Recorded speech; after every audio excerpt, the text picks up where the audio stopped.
मैं विधानसभा के सदस्य निर्वाचित हुई हूँ। मैं ईश्वर से सदस्य लेती हूँ। मैं ईश्वर का विधि द्वारा हफिज करती हूँ हुई हूँ। संविधान के प्रति सच्ची बोलिए ना चाहूँगी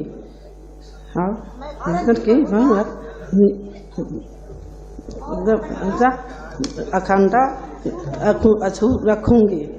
मैं जिस पद को निवेदन करती हूँ करने वाली हूँ उसके कर्तव्य का श्रद्धापूर्वक निर्वहन करूंगी।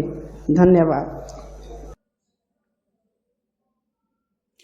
আমাদের বরাক উপত্যকা আসামে এভাবে কিছু অশিক্ষিত মূর্খ বিধায়করা আছেন। আর আজকে বিহারে দেখলাম, বিহারেরও এই যে বিধায়ক, জেডিইউর বিধায়ক যেমনভাবে শপথ নিলেন তা শুনে মনে হচ্ছে আমাদের বরাক উপত্যকার কিছু পাগল ছাগল যেভাবে বিধায়ক হয়েছেন, বিহারেও এইরকম কিছু পাগল ছাগলরা বিধায়ক হয়েছেন।